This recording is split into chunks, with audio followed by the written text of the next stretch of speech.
Hey everybody, welcome back to the channel. Michigan here with another episode of Battle Breakdowns.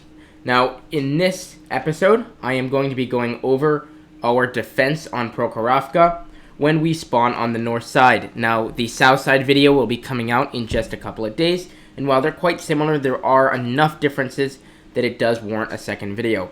So what's the initial call here? Well, we have one Sturv, we got 3 CSs, 1 EBR. We have a variety of fast heavies. Let's get that expanded again. Some gun depression, some not, and crucially, 1 Kranwagen. So the role of the EBR is just going to be to scout out that 7 line. If you follow my mouse down there, you can see where I'm clicking actually. The CSs are going to try and cover that 0 line on the hill, not go all the way up the hill. The Sturv is going to sit at about A0 because he can cover the cap circle, and the Kranwagen is just going to work right in this area behind the tracks. The Kranwagen is a great turret, so it doesn't actually need to poke that far over to spot. But if enemies do come over, it does have a 3-round clip, and with the help of this Sturv, it should be able to take everything out. Now, note that the gun impression vehicles, so a couple of Chieftains, the AMX, and myself in the S-Conk, we're working in the middle. We're going to try and jam this area up. Right here. The other tanks are going to push all the way down and secure that. Now let's pause for a second and kind of talk a little bit further. So the CSs were able to take the hill. If you can take the hill with the CSs, it's crucial. Now remember, we are on defense. So what we're doing here is we're turning this into an east-west fight. We've taken the west area here, and the enemy is going to take the east area. Now, why would we do this? Well, because we're on defense, the only thing we need to do is not die and not get capped out. If time expires, we win the game. So we are forcing them to get on the cap circle. Now what we're doing by covering the middle here is that this cap is pretty open. With the Kranwagen spotting, these tanks in the mid can secure the cap. The CSs can support the mid as well in case the Chieftains get pushed. Now why are the heavies going all the way down here if the cap is behind me? We cannot let the enemies push down the K line, because we need to secure, remember, it's an east-west fight, not we're taking the northeast corner here, or northwest corner. We need to control this entire side, so what we're going to do is get the heavies down here to secure it. The mediums will be able to spot enough, and then the heavies can settle into the middle. Now, you need to take the middle. This is usually the enemy's best opportunity. Sometimes they will try and push up and over, but if they push over here, they leave gaps in the middle. So, that should be noted. The mediums are mainly there just to cover, and they're CSs, so they're pretty quick. Now note that some of the 277s are starting to come back into the middle. The EBR has secured it. Remember that you are on defense, so you do not need to poke. Poking on defense is one of the worst things you can do, and I don't know, every time I have to tell people to stop doing it. There's never a game where I don't do it. When we are on defense and we're shooting the enemy, it's because we've set up a line of fire. I'm going to rag on these 2 tanks here. They're moving up to try and get shots on these Chieftains. Those Chieftains are hull down. They will be hull down. So there is absolutely no reason to be trying to exchange fire with them. Sorry guys, I'm just making an example. Now you can see that they've resorted to the cap circle. So let's take a look. This is a common enemy deployment. What they're attempting to do here is they're going to sit on the cap, but they know we want to push over mid. So they're going to flood the bowl to try and not stop us, but deter us from doing that. Unfortunately for them, right in the center of my screen there, where my reticle is, you can actually shoot the cap from there if you're careful. You might take a shot or 2, you will expose a little bit. But let's see how effective our Sturv is at shooting this as well. So I'm rotating back because I'm not sure. I see 3 version 4s, they might be pushing over. Not a great play by me. We should not be knocking these trees down, or I shouldn't be knocking these trees down. Again, these tanks in the middle are still poking. Now you're going to see, look how many tanks they have on cap. So they're pushing the 277 forward to try and deter us from pushing back over. Unfortunately for them, we don't need to push over. Now just keep in mind, as you'll see later on, this Sturv cannot hit this part of the cap. He can, however, hit the inner 2/3 or 3/4 of it. So we're going to look at, from my perspective, this 277 is getting aggressive. He's trying to screen the cap circle. So if we just pause for another second, actually we can't, I got to drop the arty. So note how I dropped the arty there.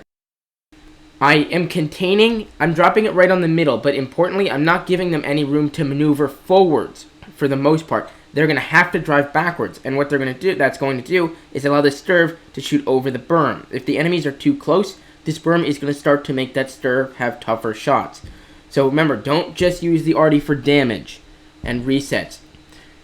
Use it to push the enemies out of a position, or kind of corral them into a position, like a sheepdog, if you will, so that your enemies can damage them further. Let's keep it going. Now, cap is down to 10 seconds. It was down to 10 seconds for a second. But again, I'm not too concerned. The enemies are wide out in the open. We have the whole east-west secured. We have the Sturv over the top. Just because the game is getting a little bit dicey, look at the whole picture. And here the whole picture is, we've got control. We've got the Sturv. It's just a matter of time. Somebody will reset. Stay confident in your team. So let's keep going. Now I'm going to poke up a little bit. I'm going to try and get some spots in there, just for the Sturv. So now you can see the enemy version 4 in the back. That guy cannot be reset by the Sturv. So it's going to take the group in the middle to do it.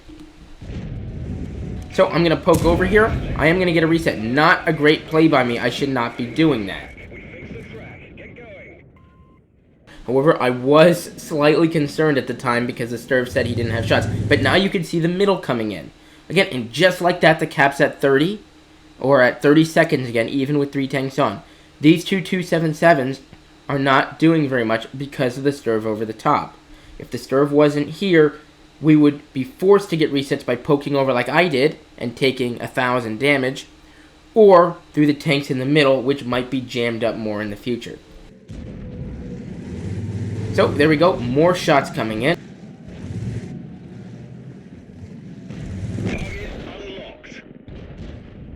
Again, I'm just spotting. Now if we look around here, you can see, look, this is kind of what the enemies are looking at. They sort of have my lower plate.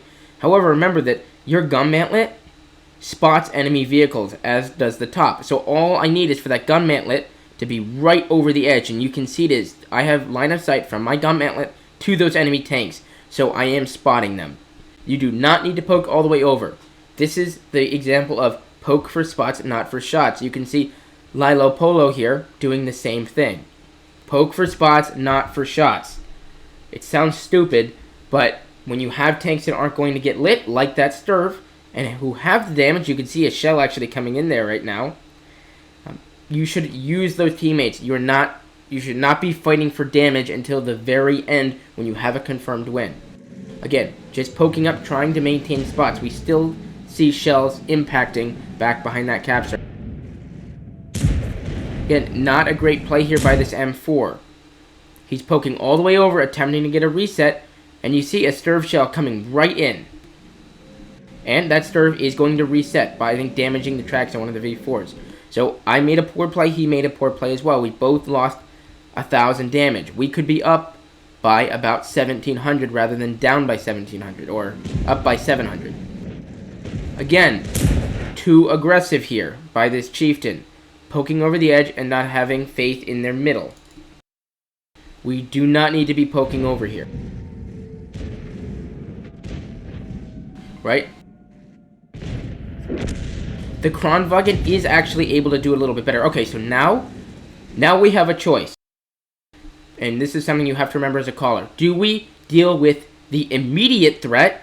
So there's a couple types of threats here, but the two we're going to look at right now, we have an immediate threat, and then we have a long-term threat, or a game-breaking threat. The immediate threat is this 277, because we have a 2-shot chieftain here, and also our Sturv is lit now by this 277, which opens him up to being shot at by everything in the back. So, do we focus on continuing to get resets, or do we deal with the immediate threat? So in this scenario, we're going to choose to deal with the immediate threat. The cap is still at 23 seconds. I'm in a position to light it again. We still have the Sturv over the top. We need to keep that Sturv up. We also have intermittent resets here. We also have 3 CSs on the top of the hill, which I have actually forgotten about at this point. So,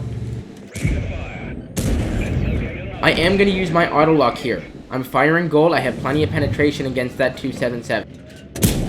Again, looking for shots. So now we definitely have to deal with the immediate threat. Wow. The enemies have taken a vehicle off of cap. one of those vehicles is a one-shot for every single vehicle on our team, except for the mediums and the TDs.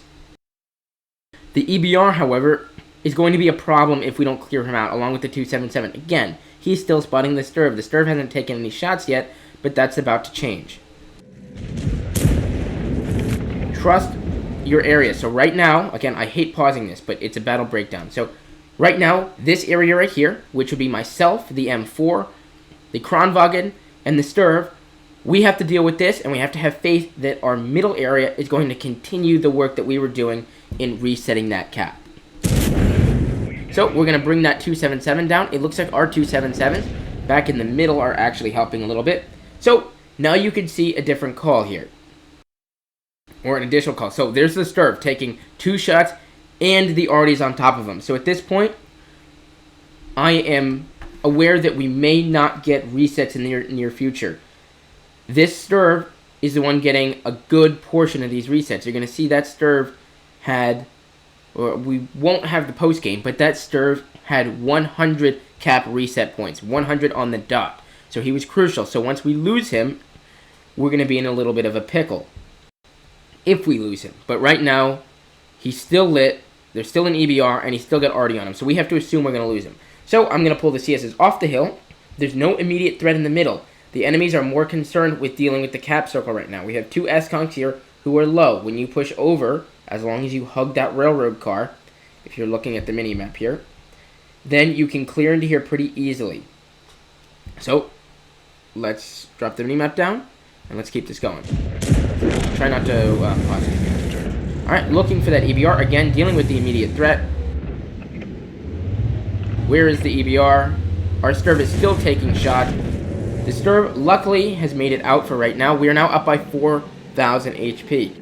So, here comes the call to push middle. Now, what this is going to do is secure everybody else. Sorry. These four tanks here, we're just going to secure. We don't have the health to be doing anything right now. So, we should not be poking over, right? Look at what's coming at us. Half health 277, full health, half health, almost full health. We need to let our tanks in the middle, our other group, come in and sweep that. We're just going to hold. If they want to push over, we'll take care of it. Yep, and here comes a 113. Now, he's going to instantly regret that as everybody starts looking at him. Again, cap is not a concern. There's only one person on cap. If they're not on cap, they're not a problem on this map. Until they get on cap, we shouldn't be making any drastic adjustments. Allow them to be the ones to push into us, not the other way around. So again, unfortunately, a misplay there. He poked over. No need to poke over there. Absolutely no need. We have a group of heavies all piling up, ready to push down and clear this out. The game is not secured. I'm taking light shots here because I know that this version 4 is not looking at me. He's looking at the middle. The 277 isn't paying attention. And the 113 I have cover from the railroad cars. So make your shots be calculated. So unfortunately, missed shot there. But again, 277 isn't paying attention. Now I'm calling them to just sweep in. And now with this Inspire up, I know it's just on myself, a little selfish. That's going to give me about a 4,400 DPM. So I'm going to be able to start chewing through these vehicles. Now, I take a hit from the 277 there. But I'm just trying to finish off this 113, who is hold down against our incoming tanks. At this point, we're up 11-4, so now it's just mop-up time. I know that if I die, that there's plenty of other vehicles in this area. Just trying to get this game over with. So, as our team mops this up, let's kind of recap here. So we have the Sturv in the back, who's actually still there. He's the one who's dealing with the cap. The Kranwagen's main responsibility, because I wasn't supposed to be over here until, for the most part, I was only pulled back because of the cap, is to poke for spots, not for shots. And it's a testament to that because the Kranwagen is still alive and on quite a bit of health. The CSs, or the mediums, are going to control the upper part of the hill, right, and support this center area. we're going to have heavy split on both sides. If we just move your eyes back over to the mini-map. We're going to have some gun depression vehicles in here. Now, why gun depression vehicles on this side? Because you need gun depression to work the tracks, you want them closest. You don't want them to have to drive all the way around. A 277 poking here is not going to do very well. Because if they have to poke over to get an emergency reset, they're going to have to expose way more of their vehicle. These 277s are much quicker. They can move back and forth. They can come back around. So I hope that makes sense. The initial call for this, again, for this side, is 1 Kranwagen at Alpha 6, the Sturv at Alpha 0, 3 or 4 Chieftains over there at Charlie 4, 1 IS-7 pushing all the way down to K7, K8, and the rest fast heavy, or 1 EBR, the rest fast heavies kind of hanging out there at about Foxtrot 6-7. So, if you got any questions, let me know. A little bit of a long one there. Sorry, my phone went off, but it's a casual video. And I'll catch you all in the next one. See ya.